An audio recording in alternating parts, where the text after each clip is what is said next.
Mira, Pablo, según esta infografía del mundo en 100 personas, el chino es el idioma más hablado y después están el español y el inglés. Claro, pero es que en Asia vive mucha gente. De 100 personas, 60 viven en Asia. Tanto, ¿eh? Bueno, y mira, de 100 personas, 50 son mujeres y 50 son hombres. Al menos en una cosa hay igualdad entre los sexos. Sí, eso parece. Y mira, realmente la mayoría de personas en el mundo son muy jóvenes. Mira la edad, de 100, solo 12 personas tienen más de 65 años. Oye, esta infografía está muy bien, ¿no? Sí, la verdad. Podemos buscar si quieres una infografía parecida sobre América Latina y usarla para la presentación de economía, ¿no? Claro. A ver, mira, aquí hay una infografía igual, pero sobre América Latina. A ver, de 100 personas, ¿cuántas crees que viven en Sudamérica? ¿Unas 60? Casi. Mira, 66 viven en Sudamérica. En México y en Centroamérica viven 27 y en el Caribe viven 7 personas. Ajá. A ver, ¿y mujeres? ¿Cuántas son mujeres? Pues yo creo que más esta vez. A ver, ¿55? No, menos 51. Y a ver, esta pregunta es más fácil. ¿Cuántas personas hablan español? ¿Como lengua materna? Sí. Calculo que más de la mitad. No sé, más de 50. ¿Más de 50? Pues no, 40 hablan español. 33 portugués, inglés 20, 5 una lengua indígena y francés 2 hablan francés. Piensa en los países caribeños. Sí, claro, tienes razón. ¿Y dice algo del acceso a Internet? Sí, a ver, más de la mitad, o sea, 54 personas no tienen Internet y el resto sí. ¿54? Me parece mucho. Bueno, si quieres, después de la clase de estadística, nos vemos en la biblioteca para preparar la presentación. Hoy no tengo mucho tiempo, pero mañana, si quieres.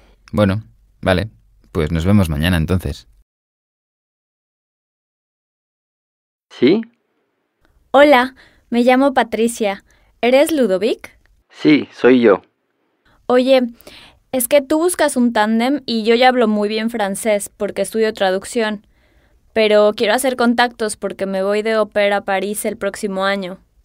Ah, genial, sí, claro. Estoy en la uni ahorita. ¿Tú también? Sí, también. Si quieres, nos podemos ver en la cafetería de la Facultad de Lenguas. Ahí estudio.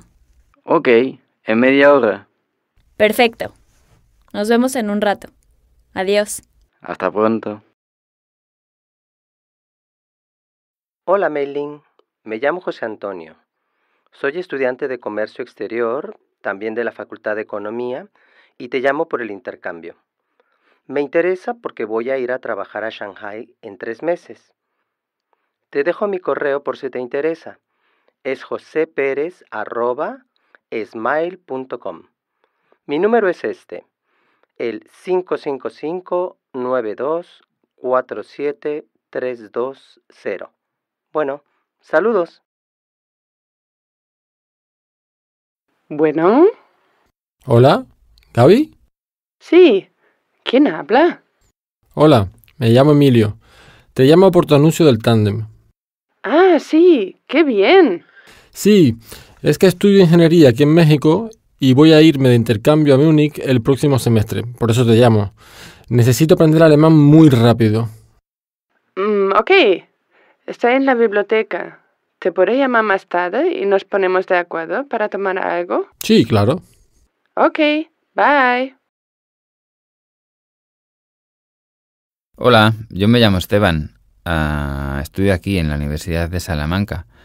Tengo 18 años y estoy en mi primer año de universidad. La verdad es que este curso no duermo mucho. Durante la semana, de lunes a viernes, que es cuando tengo clases, pues me levanto bastante temprano, sobre las 8 o así, y me acuesto normalmente a las 2 más o menos. Es que tengo que estudiar un montón. Es mi primer año y necesito por lo menos 3 o 4 horas cada día para estudiar. Los fines de semana ya es diferente. Intento dormir un poco más. También intento salir con mis amigos. Bueno, lo normal. Pero sí que duermo más horas. Me levanto más tarde. Hola, ¿qué tal? Yo me llamo Carla. Soy peruana de Lima y tengo 19 años. Estudio Ciencias Informáticas en la universidad y estoy en mi segundo año. Mi vida de estudiante es bastante organizada y metódica, la verdad. Y el sueño es una de las cosas más importantes para mi salud. Me gusta acostarme no muy tarde, a las 11, y me levanto a las 8. Esto de lunes a viernes. Así que duermo bastante, yo creo. Me encanta dormir, la verdad, tengo que confesarlo. Si no duermo, no soy persona. Los fines de semana, sobre todo los sábados, me acuesto más tarde. Me voy a la cama a la 1 y hasta las 11 no me levanto. Puedo dormir más de 9 horas sin problema. Soy una dormilona, sí es verdad, lo confieso. Hola, me llamo Javiera, soy chilena, de Santiago. Tengo 25 años y ahora mismo ya no estudio. Recién terminé mis estudios de veterinaria. Trabajo de asistente como ayudante en una granja y termino bastante tarde mi trabajo, sobre las 7 o las 8 muchos días. Llego a casa sobre las 9 aproximadamente, así que me acuesto a las 11. Me levanto a las 9 cuando trabajo, o sea, de lunes a viernes. Los sábados juego al fútbol con mi equipo por la tarde y luego salimos para celebrar y esas cosas. Somos un grupo muy grande de amigos. Por eso me acuesto muy tarde, a la 1 o a las 2, y puedo dormir, pues, no sé, hasta las 11. Sí, hasta las 11, o más si me dejan. Yo soy Marta, soy mexicana, de Guadalajara. Tengo 15 años y vivo con mi madre y mis 2 hermanitos. Tenemos un negocio familiar con otros familiares y yo ayudo por la tarde-noche, después de mis clases. Muchas veces termino muy tarde en la noche y después estudio, así que me acuesto todos los días a la 1:30, dependiendo del día, de si hay mucho trabajo o no. Es variable. Y normalmente, pues me levanto a las 8:30 de la mañana. Claro, yo voy a clase todos los días. Quiero terminar bien mis estudios y prepararme para el futuro. A mí me encanta dormir. Yo dormiría más de 8 horas, pero entre semana no puedo. Buenas tardes. Me llamo Ernesto y soy uruguayo, de Montevideo. Tengo 40 años. Bueno, casi 41 porque mañana es mi cumpleaños. Llevo una vida bastante normal. Vivo solo, con 2 perritas. Una se llama Elsa y la otra Desiree. Son como mis hijas. Empiezo el trabajo a las 9:30 y me puedo levantar a las 8:30 sin problema porque mi oficina está a 3 cuadras. Es un estudio de diseño y publicidad. De lunes a viernes, cuando abrimos el negocio, termino por la tarde a eso de las 6 o 7. No me voy a la cama muy temprano. Me gusta cenar bien, ver alguna película. Me acuesto a las 12. Sí, sobre las 12. Y los fines de semana, pues, la verdad prácticamente lo mismo. Tengo que sacar a pasear a las perritas y también me levanto a las 8 o a las 8:30. Españoles en Estados Unidos. Buenas tardes y bienvenidos a nuestro programa. Hoy nuestros oyentes nos hablan de sus ciudades de origen y de su lugar favorito en esa ciudad. Vamos a escuchar los mensajes que nos han dejado. Aquí tenemos el de Lola, que nos habla de Teruel. Hola, me llamo Lola y soy de Teruel, una ciudad muy pequeña que está al sur de Aragón, al noroeste de España. Aragón es una comunidad autónoma bastante grande. Al norte están los Pirineos y al este Cataluña. La capital de Aragón es Zaragoza, una ciudad mucho más grande que Teruel. Teruel es pequeña y sencilla, pero muy bonita.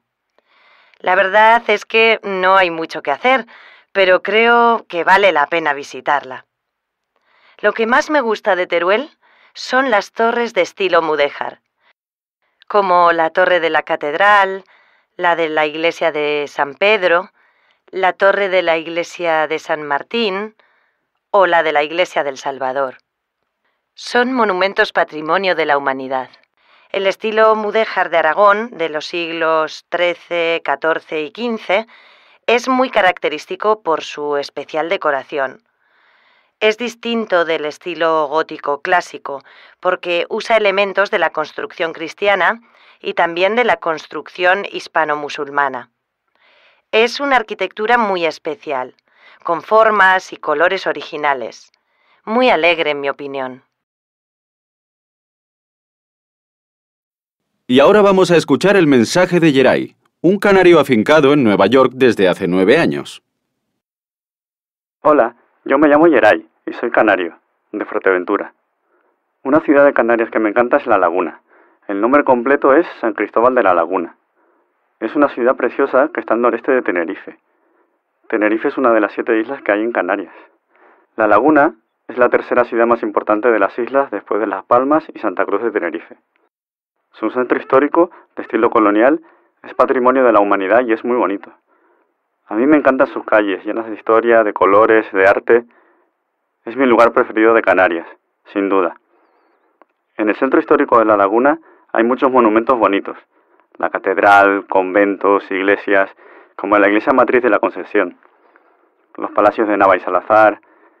En su momento de más esplendor, La Laguna fue un modelo para otras ciudades coloniales de América como Lima o La Habana. Y el clima que hay en Canarias es el mejor.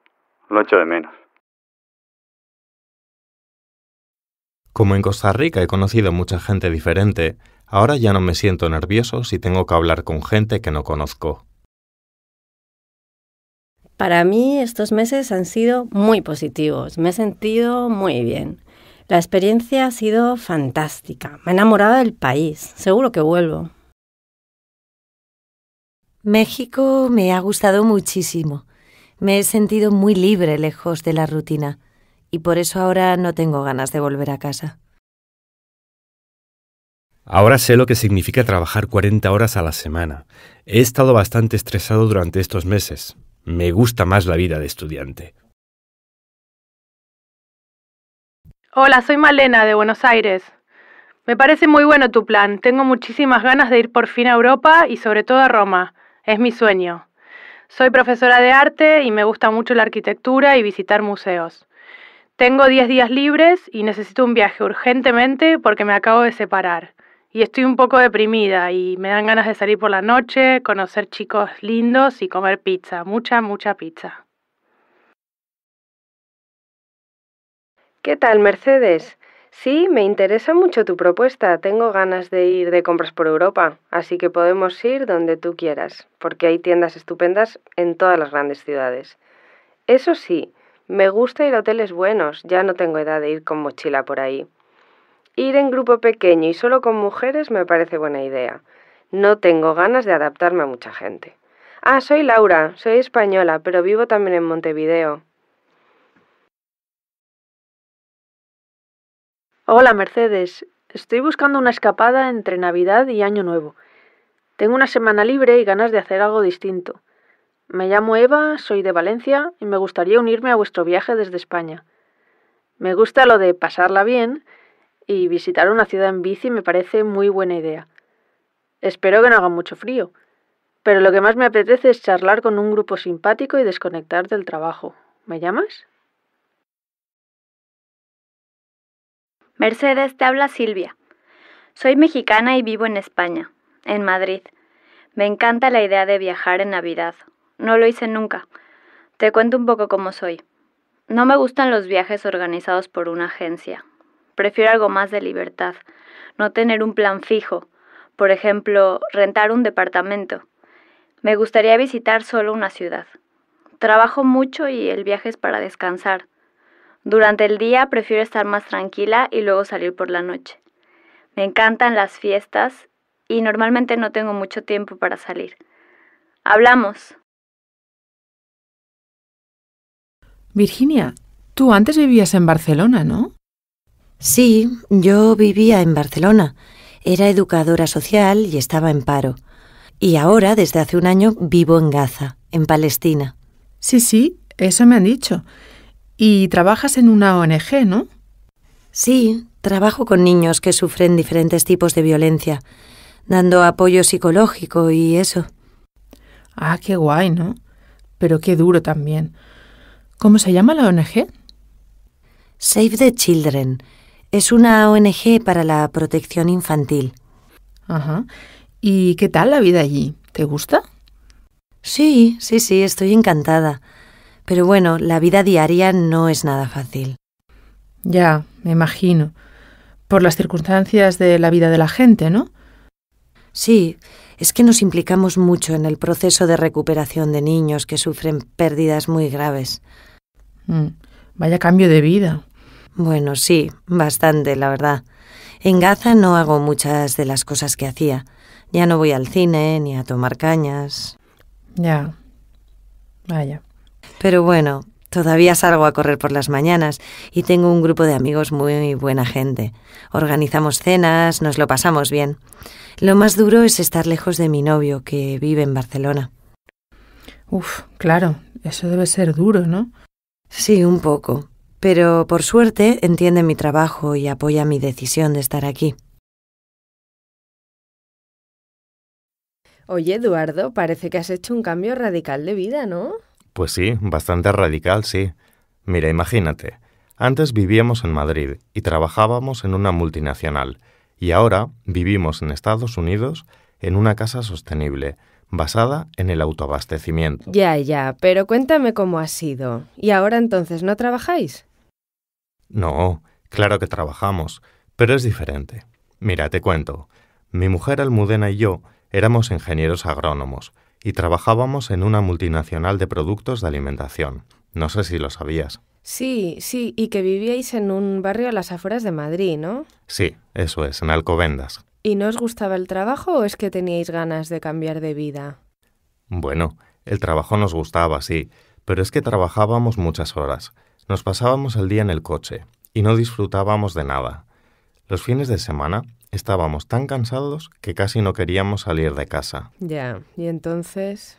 En vacaciones fuimos a Estados Unidos y conocimos a James y Claire, una pareja que vive en una casa sostenible y basada en el autoabastecimiento. Ah. Y ahora vivimos allí, con ellos, y trabajamos juntos en el proyecto.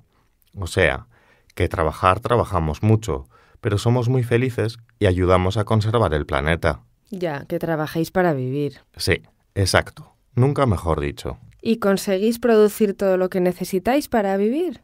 A ver, hoy en día producimos alrededor de 2.700 kilos de comida por año, entre frutas, verduras, miel y pollo orgánico, entre otras cosas. Y toda la energía que necesitamos la obtenemos de paneles solares. Pues yo no tenía ninguna de estas aplicaciones, pero empecé a usarlas porque algunos de mis amigos sí las utilizaban, y lo hice por curiosidad más que nada. La verdad es que es súper fácil encontrar a alguien que te guste. Otra cosa es que la relación vaya a funcionar en el futuro, pero bueno. Creo que las aplicaciones estas enganchan, porque ponen las cosas fáciles. A mí me gusta una que te dice si hay personas cerca que usan la aplicación, porque a veces voy en el metro, veo a una persona que me parece atractiva, la busco en la aplicación y si está, le doy un me gusta y espero a ver si me llega un mensaje diciéndome que él también lo ha hecho. Y a veces ha sucedido, sí, he quedado con algunas personas, aunque luego la relación no ha funcionado bien. Estas aplicaciones solamente te facilitan el contactar con la gente.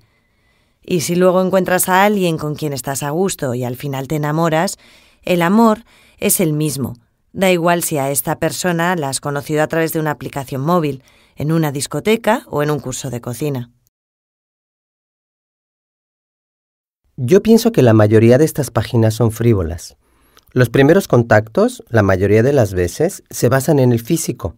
Pero bueno, también es verdad que en el mundo offline es así. En lo primero que te fijas es en el físico, y luego ya hablas de tus gustos, aficiones y demás, ¿no?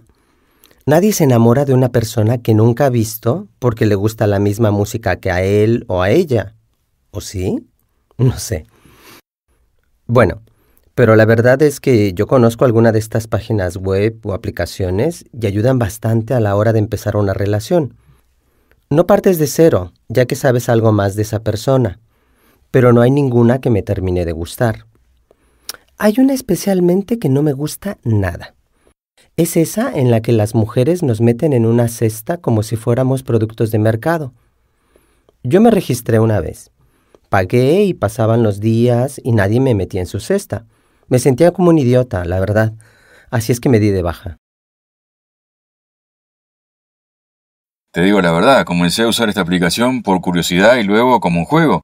Mis primeros encuentros, en fin, fueron de una noche, pero después he encontrado algunos amigos y alguna relación algo más larga.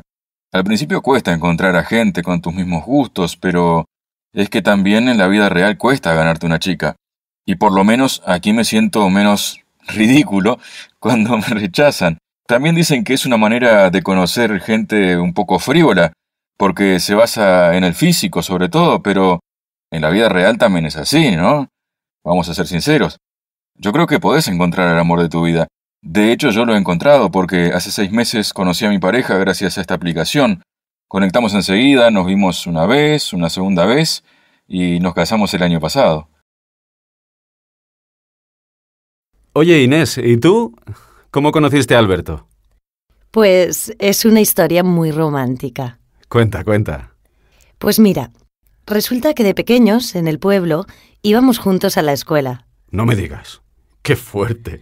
Sí, durante toda la primaria. Luego, en secundaria, nos perdimos la pista porque ya no vivíamos en el pueblo y cada uno fue a un instituto diferente. Ya, claro. Y yo tuve otros novios. Incluso estuve a punto de casarme con uno de ellos. ¿Ah, sí? No lo sabía. Sí, con Paco. Era un chico muy majo, pero al final yo anulé la boda. ¿En serio? ¿Qué pasó? Es una larga historia. Bueno, el caso es que un día iba de camino al pueblo y de repente el coche se paró en medio de la nada. Y encima estaba sin batería en el móvil. No, qué mala suerte. ¿Y qué hiciste? Pues desesperarme. No sabía qué hacer. Y entonces de repente vi un coche. Yo me puse muy contenta, pero también un poco nerviosa, porque no sabía quién podía aparecer. Ya, claro, normal. Y entonces apareció Alberto. ¡No! Sí, como lo oyes. No me lo podía creer. Hacía muchos años que no nos veíamos y fue un flechazo. ¡Qué bonito! Pues ¿a qué no sabes cómo conocí yo a Rosa? Hoy en día se habla mucho de las habilidades blandas, la motivación, la proactividad, la responsabilidad, etc. Y de que hay que potenciarlas. Y está muy bien, pero la cuestión es hasta qué punto debemos prescindir de la transmisión de conocimientos. Cada vez los estudiantes sabemos mejor cómo gestionar la información, pero no tenemos conocimientos básicos de muchísimas cosas. No sabemos matemáticas, ni historia, no hemos leído a los clásicos. Se puede defender que esta aproximación educativa es válida para formar tecnócratas, especialistas técnicos, pero ¿es eso solamente lo que el mundo va a necesitar? Para mí, uno de los riesgos de la educación actual y futura es el abuso del aprendizaje online. Yo he hecho asignaturas completas con este sistema y la verdad es que me ha parecido una experiencia muy impersonal. Aprendes, pero para mí la educación tiene que ser una experiencia social. En una clase tienes un contacto mayor con otras personas. Además, creo que es bueno tener horarios impuestos. Conozco a gente que se ha matriculado en cursos online y muchos dicen lo mismo. Lo he dejado porque no tenía tiempo. Si tienes clase en algún lugar, sabes que tienes que ir y lo vas a hacer. Para mí es mejor ir a una clase con un profesor que estudiar contenidos por tu cuenta y tener tutorías online. Los profesores aportan más cuando están en clase y la relación que se crea entre profesores y alumnos, pues, es más personal. Además, creo que se necesita mucha fuerza de voluntad para estudiar por tu cuenta. Se aprende peor con una tableta que con un libro. Para mí está claro. En un libro puedes escribir, tomar tus propias notas. A mí me gusta mucho subrayar y para mí es importante poder hacerlo a mano, no de una manera tan digital, que es menos personal. Además, el libro, bueno, yo lo tengo en casa, lo puedo ver, lo puedo consultar. Una tableta, dentro de la tableta hay un montón de libros o puedes tener muchas cosas, pero no no tiene la presencia que tiene un libro. Y bueno, la información que aparece en Internet normalmente es fiable, pero bueno, sé que lo que veo en el libro realmente es lo que necesito y bueno, para mí, aunque me gustan las tabletas, creo que se aprende mejor con un libro. Si el curso está bien diseñado, se aprende igual de bien con una computadora en casa que con un profesor en un aula. Estar en casa tiene muchas ventajas. Vas a tu ritmo, te organizás como querés y el tiempo que no perdés escuchando a un profesor lo invertís leyendo sobre el tema, haciendo trabajos.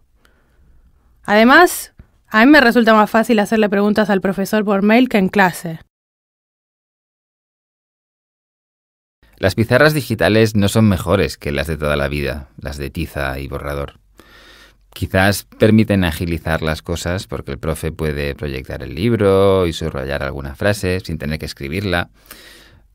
Los alumnos pueden escribir directamente desde su ordenador sin tener que levantarse. Pero al final, lo que se hace es lo mismo. Si el curso no está bien planteado o el profesor no es bueno, tener una pizarra digital no cambia nada. Yo creo que ser creativo, tener iniciativa o saber comunicar es igual de importante que saber mucho sobre un tema concreto. Hay profesores que saben mucho, pero sus clases son muy aburridas, porque no logran motivar a los alumnos. La verdad es que creo que se aprende de verdad cuando se viven experiencias y se sienten emociones. Y por eso los profesores que empiezan la clase con una anécdota o que cuentan algún dato sorprendente son los que más transmiten y al final son los que más enseñan. Para mí, los cursos a distancia tienen más ventajas que inconvenientes. La principal ventaja es que los puedes compaginar con el trabajo. Para muchos estudiantes eso es súper importante. ¿Cuánto tiempo, Raquel? ¿Cómo llevas lo del nuevo trabajo? Bien, pero estoy cansadísima. ¿Sí? A ver, el trabajo me gusta mucho, ¿eh? Mis compañeros son súper simpáticos. Casi siempre vamos a tomar algo a la salida del trabajo. E incluso algún finde hemos quedado. Ah, qué bien. Pero es que no paro y no encuentro momentos para estudiar, porque estoy tan cansada que cuando no trabajo me quedo tumbada en el sofá o salgo para distraerme un poco. Ya, es que es difícil estudiar y trabajar a la vez. ¿Y si aprovechas para estudiar entre clases? Sí, lo hago a veces. Voy a la biblioteca y avanzo con los trabajos, pero porque me obligo a hacerlo, porque estoy cansadísima. Pues prepárate, porque ahora llegan los exámenes. Sí, creo que voy a tener que dejar el trabajo para poder concentrarme y estudiar, porque si no, no me sacaré la carrera este año. ¿Te parece posible trabajar y estudiar al mismo tiempo? Posible sí, pero difícil. Y si se puede, creo que lo mejor es evitarlo, porque trabajar no te permite concentrarte en los estudios. De hecho, yo tengo amigos que han empezado a trabajar y se han independizado y al final se han conformado con cualquier trabajo porque lo más importante para ellos era tener dinero a fin de mes, para poder pagar el apartamento y no tener que volver a la casa de sus viejos. Si solo estudias, las decisiones se basan solo en los estudios, pero claro, hay gente que no se lo puede permitir. Sí, claro, si te organizas, se puede. Yo creo que es lo ideal, porque a la hora de buscar trabajo cuenta mucho la experiencia profesional, no solo los estudios. Y además, es importante trabajar durante los estudios en distintas empresas o incluso hacer diferentes trabajos para ver qué te gusta más. Sí, posible sí. Y está bien si es un trabajo de fin de semana, por ejemplo. Pero si tienes que trabajar muchas horas a la semana, es estresante. Y estar estresado no es bueno para estudiar. No aprendes nada. Hoy, en el programa Consumir bien para vivir mejor, tenemos a dos personas que consumen de forma responsable y trabajan para que todos lo hagamos. En primer lugar, tenemos a Fernando, miembro de una asociación española de consumidores. Fernando ha escrito varios artículos denunciando la mala calidad de los electrodomésticos actuales y apuntando a una posible obsolescencia programada. Buenos días, Fernando. Lo primero, ¿qué es la obsolescencia programada? La obsolescencia programada es un acuerdo no declarado al que llegan determinadas empresas para programar el final de la vida útil de un producto, sobre todo de electrodomésticos. De esta manera, el consumidor tiene que comprar otro, y así se aseguran de que el ciclo consumista siga su vida. Acuerdos secretos entre competidores para empeorar el producto, chips que inhabilitan el aparato tras un determinado número de usos. ¿Podría tratarse de una conspiración contra el consumidor? Pues no tenemos pruebas, pero es así. No solo es que se fabriquen productos para que duren poco, sino que también a través de la publicidad, por ejemplo, nos crean nuevas necesidades que hacen que renovemos muchos productos antes de que se rompan, o sacan al mercado productos ya obsoletos para poder vender el siguiente modelo. ¿Me podría dar algún ejemplo? Sí, mira, por ejemplo, el iPad salió sin conexión USB. Muchos consumidores lo compraron, pero se dieron cuenta de que faltaba algo. El siguiente iPad ya tendrá conexión USB. El consumidor pensará que el suyo no es el bueno y comprará la nueva versión. ¿Y qué se hace con los aparatos que ya no nos sirven? Pues muchos acaban almacenándose sin control y la basura tecnológica es altamente peligrosa para el medio ambiente. Terrible panorama. ¿Y qué podemos hacer nosotros como consumidores? Es difícil, lo sé, porque el precio de reparar un objeto es casi el mismo que si compramos uno nuevo. Y ahí está la trampa. Pero deberíamos arreglar los aparatos electrónicos cuando se nos estropean, en lugar de comprar otros nuevos. También podríamos informarnos y comprar marcas que, de manera explícita, luchan contra la obsolescencia programada, ofreciendo productos de larga duración. ¿Podría darme un ejemplo? No debería hacer publicidad. Solo diré que existe en el mercado una marca de teléfonos que garantiza la larga duración de sus componentes. Pues ya saben, a buscarla. Muchas gracias, Fernando. A continuación, hablamos con Gloria, una estudiante de historia que ha decidido consumir ropa de manera responsable. Buenos días, Gloria. ¿Por qué ropa? Bueno, intento consumir de manera responsable en todos los aspectos de mi vida, pero estoy muy concienciada con el tema de la ropa, porque colaboro en una ONG que lucha contra la explotación infantil. Y en el mundo de la moda, desgraciadamente, pues hay mucha explotación infantil. ¿Alguna vez te has planteado qué hay detrás de una camiseta de 3 euros? Desde luego, no un trabajador bien remunerado, eso está claro. Sí, pero hay gente que no tiene muchos recursos y para ellos una camiseta de 3 euros puede ser la solución. No, nunca es la solución. Existen tiendas de segunda mano e incluso hay mucha gente que dona ropa. La mayoría de la gente que compra camisetas a 3 euros lo hace por consumismo. Tú colaboras con la campaña Ropa Limpia, ¿no? Sí. ¿Y en qué consiste? Mira, pues entre otras cosas, luchar por los derechos de los que hacen la ropa. Vamos a pedir a los gobiernos que exijan a las marcas que respeten los derechos laborales de los trabajadores textiles. ¿Sabes que una trabajadora del sector textil de Bangladesh, por ejemplo, tendría que trabajar más de 22 horas todos los días de la semana para ganar un salario digno? ¿22 horas? Sí, 22. También vamos a exigir que se respeten los derechos medioambientales, porque la ropa genera una cantidad inmensa de residuos. Residuos que terminan en la naturaleza o en el mar y que no llegan a degradarse. Entre 2001 y 2014, Argentina perdió un área de bosque equivalente a la superficie de Costa Rica, unos 50.000 kilómetros cuadrados, lo que es parecido a perder un bosque del tamaño de una cancha de fútbol cada minuto. El incremento en los últimos años del consumo de papel, carne de ternera o aceite de palma está directamente relacionado con esta catástrofe. Los consumidores no son siempre conscientes de estos peligros. Necesitamos que la sociedad sea consciente de esta catástrofe, por lo que estamos llevando a cabo campañas de información y concientización sobre consumo y medio ambiente.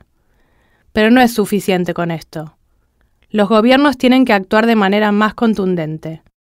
Exigimos que se dicten leyes más duras para castigar la destrucción de los bosques, ya que destruir un bosque es un crimen. Mata la biodiversidad, acelera el cambio climático, produce desertización y pérdida de recursos y además expulsa a las comunidades nativas. Exigimos que todos, incluso las grandes empresas, cumplan la ley y si no, que se impongan multas a aquellos que maltraten y destruyan el medio ambiente. Pedimos a los consumidores que sustituyan la soja o el aceite de palma por otras opciones más sustentables. Eso sería lo primero, porque todos podemos cuidar nuestros bosques. Todos somos consumidores, y pequeños cambios en nuestros hábitos, como por ejemplo reducir el consumo de carne o evitar comprar productos embalados con plásticos, pueden ser de gran ayuda para nuestro planeta. Es imprescindible actuar. No podemos esperar. La fractura hidráulica o fracking es una técnica muy agresiva que consiste en inyectar una mezcla de agua, arena y sustancias químicas a gran presión sobre el subsuelo. Para fracturar un solo pozo se necesitan entre 9 y 29 millones de litros de agua, lo que conlleva una disminución de la cantidad de agua disponible. Agua que es muy necesaria en nuestras regiones para que se desarrolle la agricultura y la ganadería. Además, el agua de estos pozos, con los productos químicos, se filtra a la tierra, y eso puede tener terribles consecuencias para nuestra salud, ya que los productos que se cultivan en esas tierras están contaminados, incluso la carne que allí se cría, ya que los animales comen pasto contaminado. Eso sin contar con la emisión de gas metano que esta técnica provoca y que contribuye enormemente al calentamiento global. Por todo esto, necesitamos que la población esté informada de esos peligros, para que pueda actuar en consecuencia. Pedimos que el gobierno garantice el derecho al agua y reivindicamos que nuestros hijos puedan vivir en un entorno saludable. Son derechos que no nos inventamos, están recogidos en la Constitución mexicana. Por todo ello, desde nuestra asociación, exigimos al gobierno que prohíba esta práctica, nefasta para todo nuestro pueblo. Entre las principales causas del cambio climático se encuentra el consumo de carne, ya que aproximadamente un 18% de las emisiones de gases de efecto invernadero procede de la ganadería. Esta actividad emite más gas metano que las explotaciones mineras, el petróleo y el gas natural, por lo que tiene un impacto enorme en el medio ambiente. Debido a ese impacto, consumir carne equivale a calentar el planeta y, por lo tanto, promover dietas vegetarianas es una manera de luchar contra el cambio climático. En España es especialmente urgente reducir ese consumo, puesto que los españoles comemos 50 kilos de carne por habitante y año. El dato positivo es que de esos 50 kilos de carne, 14 son de pollo y 10 de cerdo, animales que producen un 80% menos de metano. De manera que la producción de metano vinculado al consumo de carne es relativamente baja. ¿Recibes publicidad personalizada en la web? Sí. ¿Y recuerdas algún ejemplo? A ver, a veces miro los precios de los billetes de avión para ir a alguna ciudad de Europa durante el fin de semana y luego me encuentro por todas partes ofertas de billetes con ese destino. ¿En qué tipo de web te encuentras esos anuncios? En todas partes, incluso en los periódicos digitales. Es exagerado. O sea que no te gusta. No, lo odio. Me parece una intromisión. Si quiero encontrar algo, lo busco. Pero es muy pesado que te persigan ofreciéndote cosas que no estás buscando en ese momento. Y yo no lo necesito, la verdad. ¿Recibes publicidad personalizada en la web? Sí, mucha. En Facebook, por ejemplo, un montón. Y en casi todas las páginas. ¿Y qué tipo de cosas te anuncian? Bueno, depende del momento. Ahora mi novio va a hacer 20 años y estoy buscando un sitio para hacerle una fiesta sorpresa. Y no paran de anunciarme páginas web de lugares donde alquilan salas. ¿Y qué te parece esa técnica de marketing? ¿Te gusta? Bueno, asusta un poco. Porque piensas, ¿cómo consiguen esa información? Y si tienen esa información, ¿qué más pueden saber sobre ti? No sé, por un lado no me parece bien que guarden esa información, pero por otro es práctico, porque no tienes que hacer tú la selección, no tienes que buscar tanto. ¿Recibes anuncios personalizados en la web? ¿Personalizados? Sí, dirigidos a ti. Es decir, que te anuncian cosas en las que tú estás interesada. Ah, sí. En mi mail, en las redes sociales, en páginas que no tienen nada que ver. Es por lo de las cookies, ¿no? Que te obligan a aceptarlas para poder navegar mejor y así consiguen tener información sobre ti. Exacto. ¿Te parece bien? No, me parece fatal. No está bien que te engañen así para obtener datos. En Internet ya no se respeta la privacidad. ¿Y tú qué tipo de anuncios recibes? Bueno, de todo tipo, porque uso mucho Internet. Ahora, como quiero ir de Erasmus a Alemania el año que viene y estoy buscando clases de alemán, me anuncian clases de alemán y también cosas de cursos en Alemania, páginas para encontrar alojamiento allí. Y bueno, como lo prometimos, vamos a hablar de este San Juan a la Gallega. La noche del 23 de junio, víspera del día de San Juan, se celebra la festividad cristiana de origen pagano más supersticiosa del calendario. Atención, el origen de esta costumbre está asociado a las celebraciones en las que se festejaba el solsticio de verano en el hemisferio norte. A continuación te desvelamos algunos de los rituales más tradicionales de esta fiesta en Galicia, donde principalmente se rinde culto al fuego y al agua como elementos esenciales de purificación. Vamos con el número 1, la protección del fuego. Saltar las hogueras o pasar por encima de ellas asegura protección, espanta el mal de ojo, a las brujas y a los malos espíritus. En Galicia el ritual dice que debes hacerlo al menos 9 veces. Número 2. La pureza del agua. Dice la tradición que en la víspera de San Juan hay que recoger agua de 7 fuentes y mezclarla con 7 hierbas, dejarlo durante la noche a la luz de la luna y lavarse la cara por la mañana para prevenir enfermedades cutáneas y rejuvenecer la piel. Pero, cuidado, En algunos lugares dicen que, además, durante la noche más corta del año, si te miras al espejo después de bañarte o de lavarte la cara, el hechizo dejará de ser efectivo. Número 3. Agua y fertilidad. Saltar 9 olas garantiza la salud y elimina las energías negativas. Además, para aumentar la fertilidad femenina, es muy tradicional recibir esas 9 olas en la famosa playa de la Lanzada. Vamos con el número 4. Las 7 hierbas de San Juan. Estas 7 hierbas ocupan un lugar importante en la celebración de esta tradición. Además de formar parte del proceso de limpieza y purificación, se cree que estas hierbas tienen propiedades mágicas. El romero, por ejemplo, además de emplearse tradicionalmente como medicina natural, se considera que es la principal protectora de los hogares durante la noche de San Juan. La hierba luisa es la hierba que debes utilizar si lo que buscas es el amor en el próximo año. Y el hinojo es muy efectivo para espantar los malos espíritus y para apartar el mal de ojo. Número 5. La queimada. No hay noche de San Juan sin queimada. Es la bebida más tradicional en la noche del 23 de junio. Lleva aguardiente, frutas, granos de café y mucho azúcar. La tradición dice que hay que quemarla en una marmita mientras se recita un hechizo, el llamado conjuro. Y finalmente el número 6, el estómago lleno. La comida típica de esta fiesta son sobre todo las sardinas asadas. El concepto de inteligencia emocional se relaciona directamente con la manera en que cada individuo gestiona sus emociones. Recordemos que las 6 emociones básicas son reacciones primitivas de las cuales los humanos podemos ser conscientes, al contrario que otros seres de la naturaleza. Y precisamente porque somos conscientes de ellas, las podemos dominar. Pero no es tarea fácil, necesita entrenamiento y mucha observación. ¿Cómo entrenarnos?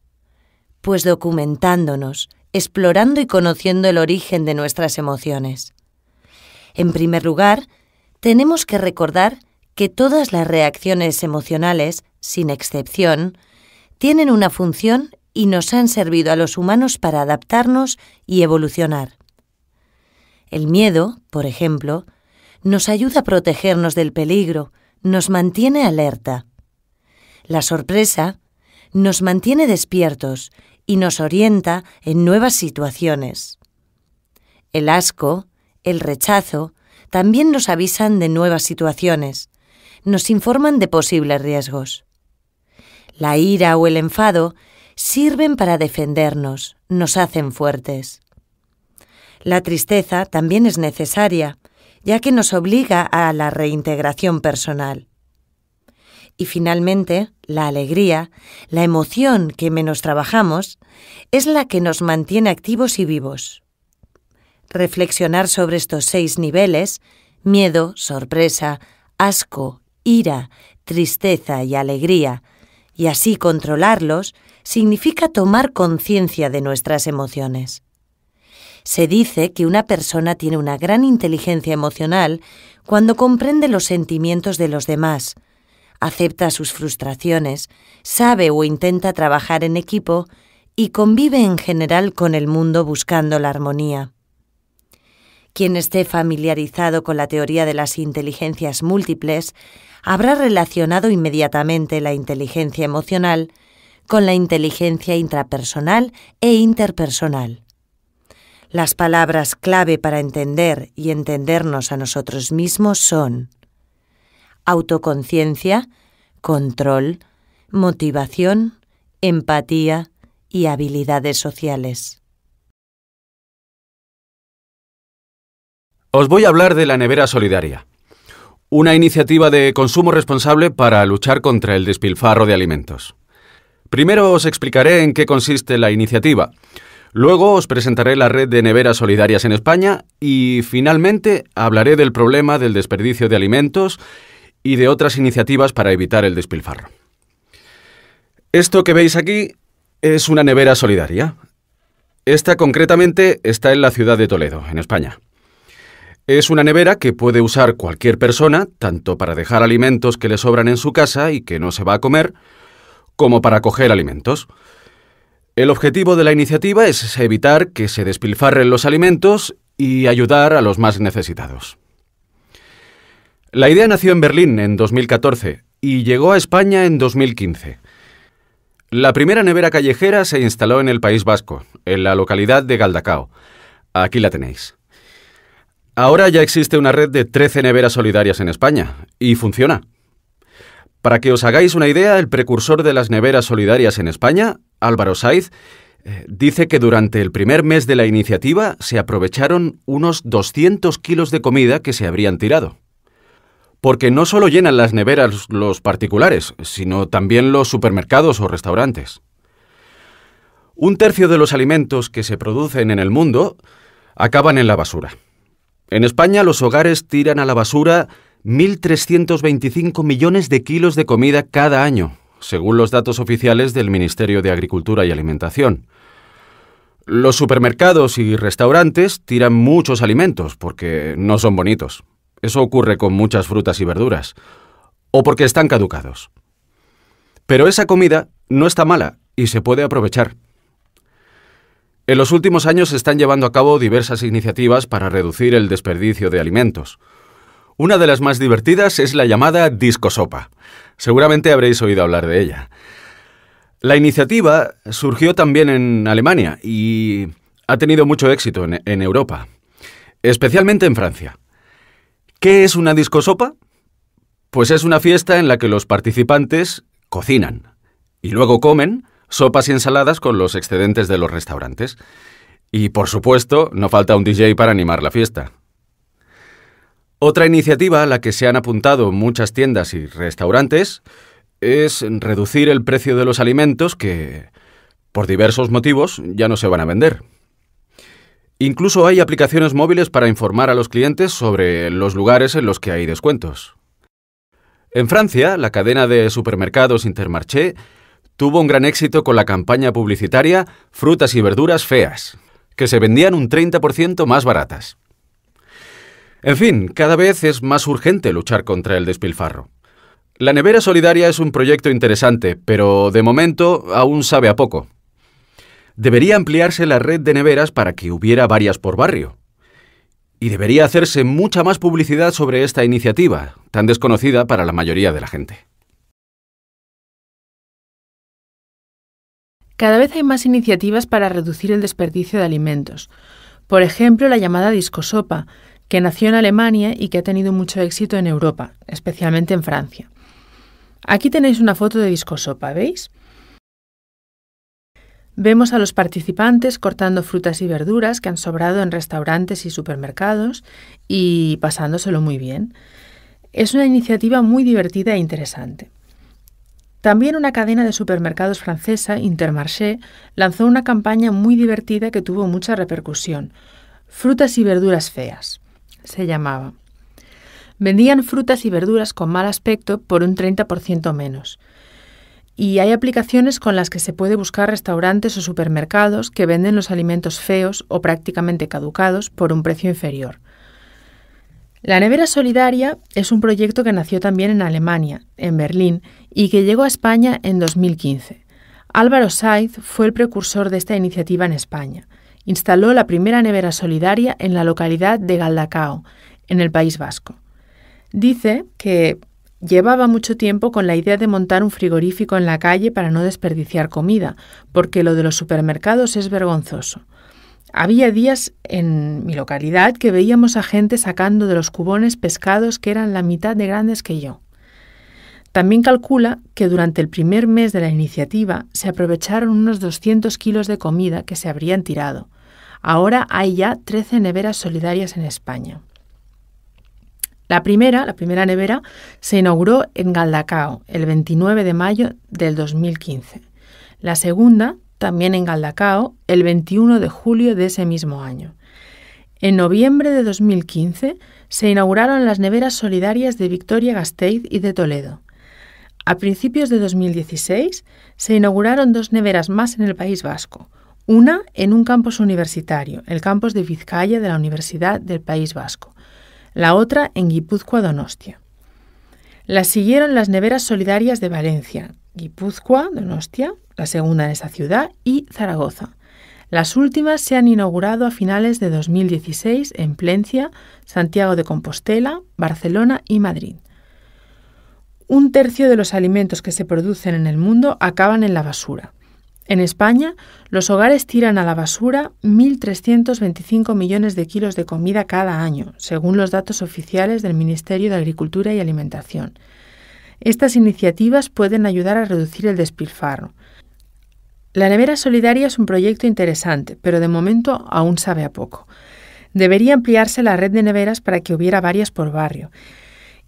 Y debería hacerse mucha más publicidad sobre esta iniciativa, porque la mayoría de la gente no ha oído nunca hablar de ella.